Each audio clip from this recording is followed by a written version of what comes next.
Hello everyone, welcome to my channel UGC NET Women Studies by MM. My name is Minnu Misra. I have done MA in Women Studies, 2-time NET qualified in Women Studies subject and I am a social worker.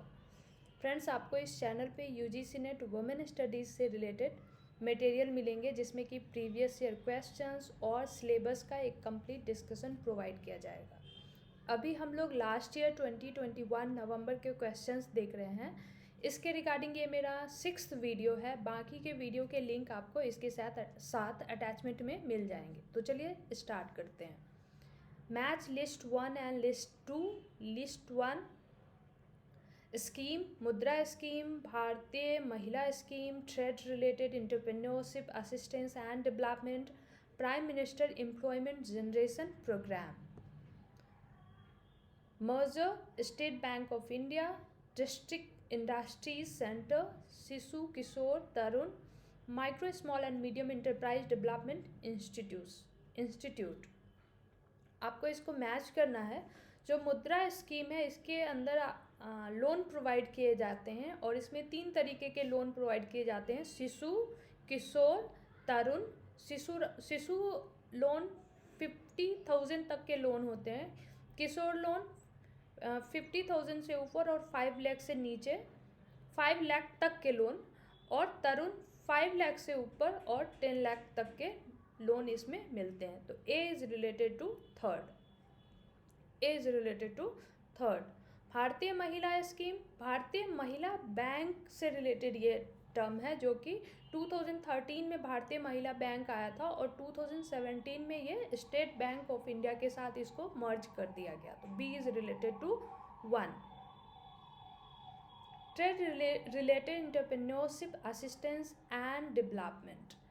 तो इस institute का काम होता है loan provide करना, जो SHG group हैं उनको ट्रेनिंग देना, काउंसलिंग करना ताकि वो अपना इंटरप्राइज या फार्म अच्छे से उसको रन कर सके।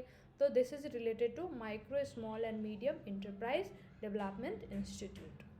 Prime minister employment generation programme, जो ये प्रोजेक्ट है इसको डिस्ट्रिक्ट लेवल पे इम्प्लीमेंट करने के लिए डिस्ट्रिक्ट इंडस्ट्री सेंटर्स की मदद ली जाती है। तो this is related to 2nd। A is related to 3rd, B is related to 1, C is related to 4 and D is related to 2. 3rd is the right answer। जो C और D है ये दोनों ही प्रोग्राम जो है ministry of micro small and medium enterprise के द्वारा run किए जाते हैं। चलिए आगे बढ़ते हैं।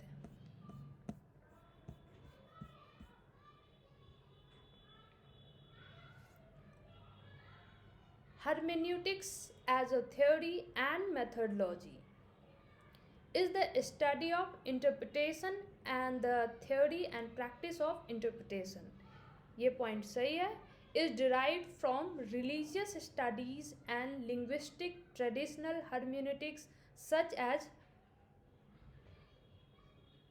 biblical hermeneutics। तो जो इस थ्योरी के अंदर जो रिलीजियस ग्रंथ होते हैं उसके फिलॉसफी के बारे में बात की गई है। ये बाइबल से रिलेटेड फिलॉसफी का यहाँ पे बात कर रहा है, तो ये पॉइंट भी सही है। Modern hermeneutics is developed by Heidegger and Hans Georg Gadamer. तो ये भी सही है। जो मॉडर्न हर्मेनेटिक है जिसके अंदर एजुकेशन से रिलेटेड फिलॉसफी की बात की गई है और ये इनके द्वारा डेवलप किया गया है। Contemporary hermeneutics is developed by Brazilian Augusto Boal and Paul Freire. तो ये पॉइंट बिल्कुल ही गलत है। A, B, C is the right answer. 1 is the right answer. What is true about hypothesis? Some research study are conducted merely to generate hypothesis। तो जो explorative research होते हैं उसमें पहले हम रिसर्च करते हैं और उसके आधार पे हम हाइपोथेसिस बनाते हैं। तो 1 पॉइंट इज राइट।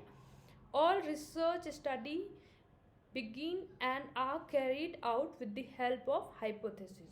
तो कोई भी रिसर्च जो है वो जनरली जो स्टार्ट होता है वो रिसर्च क्वेश्चन से स्टार्ट होता है, ना कि हाइपोथेसिस से, राइट? तो ये गलत हो सकता है. Hypothesis helps to the efficient organisation of data. Hypothesis के बेस पे डाटा को ऑर्गेनाइज किया जाता है. Hypothesis are formulated in the form of tentative answer to research question. तो हाइपोथेसिस का डेफिनेशन ही होता है एक tentative answer to research question.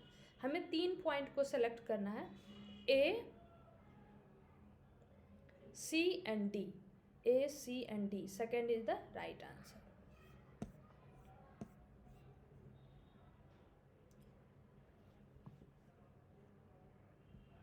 Given below are two statements. A, one is labeled as assertion A and the other is labeled as reason. तो assertion है, the National Rural Health Mission has been successful in improving health condition of the poor families in the village. तो national rural health mission जो है इसने एक successful role play किया है poor families और विलेजेस में एक हेल्थ कंडीशन को इम्प्रूव करने के लिए. बिल्कुल ही सही पॉइंट है. The accredited health social health activist are playing important role in providing health care services to the ready families. तो जो आशा वर्कर्स है उसका फुल फॉर्म है accredited social health activist. ASHA worker के द्वारा रूरल सेक्टर्स में ground level पे health sector को इम्प्रूव किया गया है. Both are correct and R is correct explanation. Both A and R true. R is the correct explanation. One is the right answer.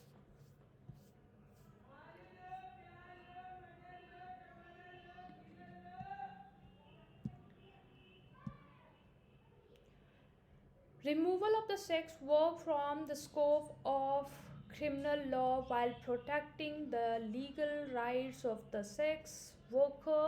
This approach holds a state responsible for safer working conditions, minimum remuneration, and civil liberties of sex workers. Identify the most suitable approach. Criminalization of sex work, decriminalization of sex work, legalization of sex work, legalization for empowerment of sex work. तो जो sex work है इसको criminal law से remove किया गया है and the purpose is to protect the legal rights of the sex workers. और इस अप्रोच को हम क्या कहेंगे? इसका पर्पस है सेक्स वर्कर्स को प्रोटेक्ट करना, सेफर कंडीशन प्रोवाइड करना. दैट मीन्स कि legalisation for empowerment of sex worker, right? 4 is the right answer. How is adultery perceived by law in India? It is a criminal offense. It can be a ground for civil issues like divorce.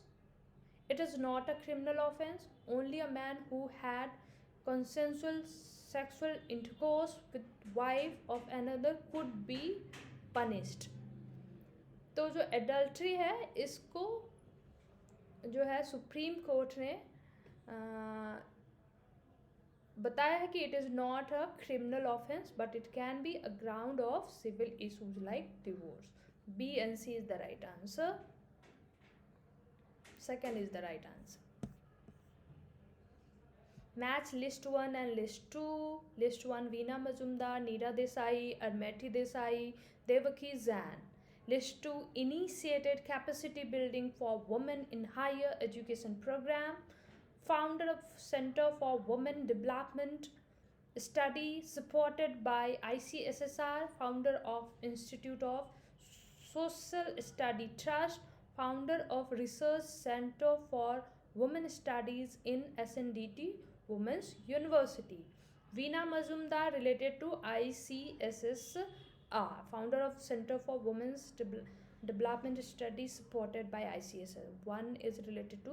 Third, Neera Desai, SNDT University. Founder of Research Center for Women's Studies in SNDT Women's University.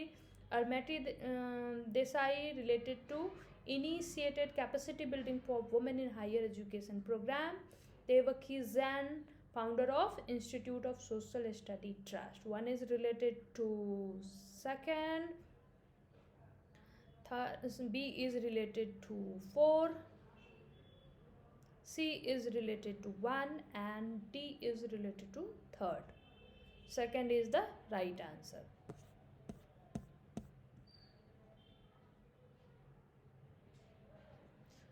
Which of the following is a caste and religion driven crime against women? Child sexual abuse, honor killing, kidnapping, female feticide. तो ये सभी जो हैं ये crime against women है, but owner killing के case में हम देखते हैं कि जब कोई बॉय और गर्ल अपने रिलीजन से हट के दूसरे रिलीजन में मैरिज करते हैं, तो इस कंडीशन में बहुत सारे आपको केसेस इंडिया में मिलते हैं जो ऑनर किलिंग का केस आता है, राइट? तो second is the right answer. As per Protection of Children from Sexual Offence Act POCSO 2012, तो पॉक्सो एक्ट के अंदर कौन से पॉइंट सही है? The act define a child as a person under the age of 18. Act के अंदर 18 year से नीचे के कोई भी चाइल्ड को एक चाइल्ड के रूप में माना जाता है, बिल्कुल ही सही है. The act is gender neutral, boy and girl के लिए ये इक्वल है, तो ये जेंडर न्यूट्रल है, right? It makes provision for avoiding the re-victimization of child at the hands of law. एक बार किसी बच्चे के साथ इस तरीके का इंसिडेंट, सेक्सुअल ऑफेंस का इंसिडेंस होता है, देन उसको एक फाइटर, एक सर्वाइवर के रूप में देखना चाहिए, ना कि उसको बार बार विक्टिमाइज करना चाहिए. इस तरीके के चीज़ों को ये लॉ जो है अवॉइड करती है, अवॉइड द री-विक्टिमाइजेशन ऑफ चाइल्ड. ये बिल्कुल ही सही है.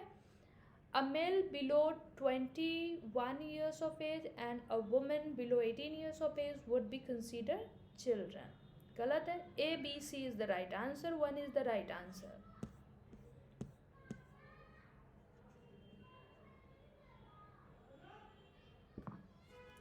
Under which Government of India scheme women and girls are provided access to low-cost sanitary pad? Smita योजना, menstruation hygiene scheme, national health mission, Ujjwala sanitary napkin. ये क्वेश्चन जो है 2001 का है, एंड 2001 में उज्ज्वला सैनिटरी नैपकिन स्कीम जो है उड़ीसा में यूनियन गवर्नमेंट, सेंट्रल गवर्नमेंट के द्वारा इम्प्लीमेंट किया गया था. तो right answer is Ujjwala sanitary napkin scheme. But जो स्मिता योजना है अभी 2022 में महाराष्ट्र में एक स्कीम आया है जो कि मेंसुरेशन हाइजीन और सैनिटरी नैपकिन से रिलेटेड है, right? Then menstruation hygiene scheme भी आया हुआ था जो कि मेंसुरेशन हाइजीन से रिलेटेड, सैनिटरी नैपकिन से रिलेटेड है. नेशनल हेल्थ मिशन एक होलिस्टिक अप्रोच है जिसमें कि हेल्थ फैसिलिटी को एक्सेसिबल एंड अफोर्डेबल किया जाए ग्राउंड लेवल पे, इसकी बात इसमें होती है, और इसके अंदर बहुत सारे अलग अलग प्रोजेक्ट भी आते हैं. Right answer is Ujjwala sanitary napkin. But Asmita योजना, मेंसुरेशन हाइजीन, ये सब भी इस प्रोजेक्ट से, सैनिटरी नैपकिन से रिलेटेड प्रोजेक्ट हैं.